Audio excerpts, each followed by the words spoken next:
Hi again, everyone. I'm back with part two of my review of the Playmates Teenage Mutant Ninja Turtles retro basic figure set.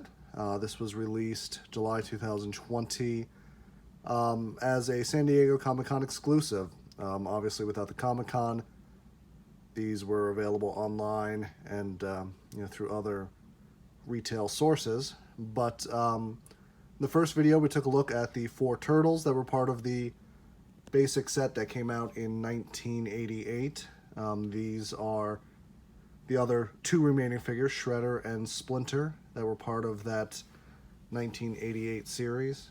And as you can see, I mean, they're pretty, they're pretty faithful to how the originals looked. And I'm probably dating myself here a little bit, but I can remember going to the store and getting these. And, they've recreated, and you see that here with Shredder. You can see that, as being consistent with the original figures, his eyebrows are painted onto what should be the rim of his helmet.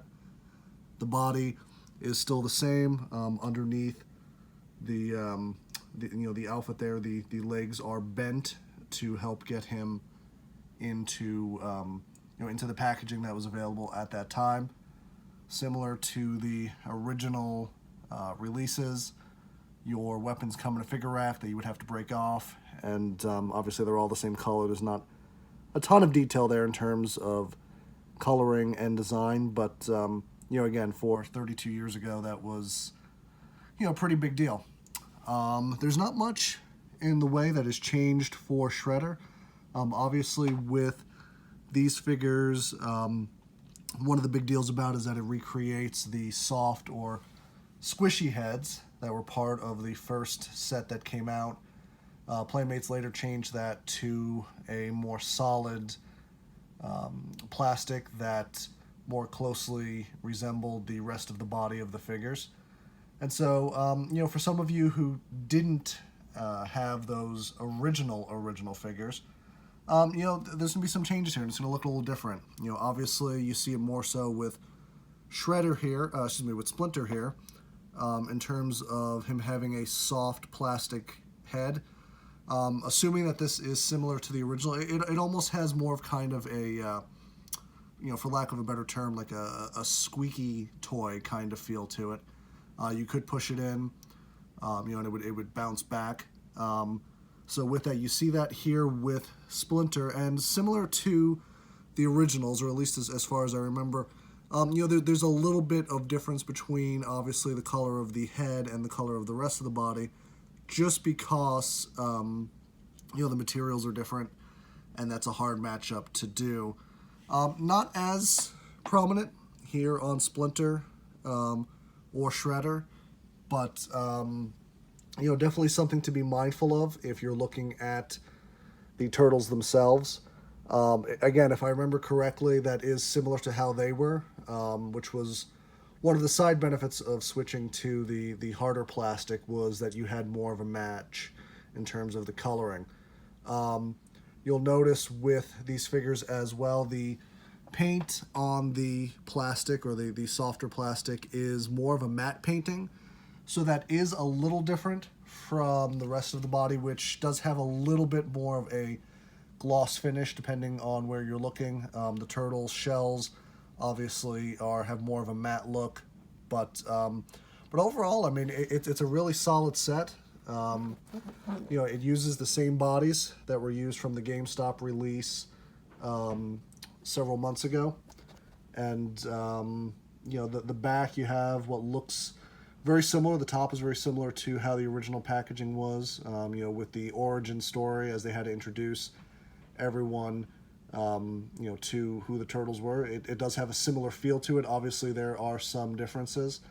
The bottom here, I believe on the older ones, that used to be where you would have a character card that would somewhat explain a little background, kind of give a little biographical information on the characters as well. Again, going back to 1988, they weren't the household names that everyone knows them to be now, and so it was introducing an audience to who these characters were, helping to give them, more unique, fleshed out backgrounds and identities. So, so obviously that's not quite as necessary in 2020. It would have been neat to have it in there still. So, I'm a little sad that that's not in there, but not the end of the world.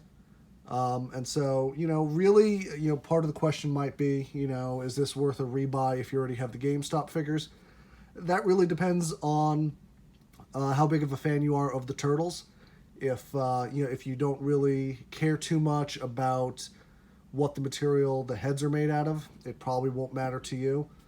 Additionally, if you are a collector who keeps things in the package, also not going to be a difference because there's really no one's going to notice the difference, in that regard.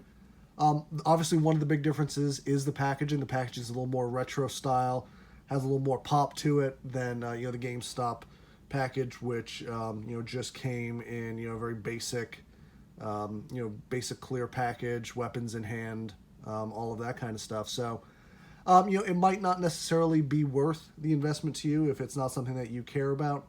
If you are a fan of the Turtles, I am a huge fan, have been for, more than 30 years since I was a little kid.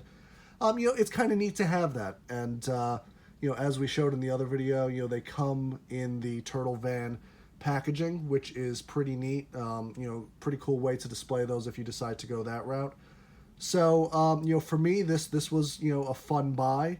If you're someone who, is trying to manage some of your hobby funds a little bit right now with all the different offerings that are coming out, might not necessarily be something that's at the top of your list, especially as we start getting into secondary market prices as some of these become a little harder to find.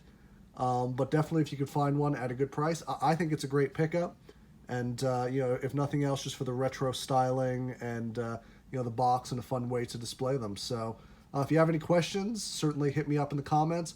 Or you can find me on YouTube at M to the Rod, on Twitter as well. And so, happy to hear from you. Let me know if you have any questions, and happy hunting, guys.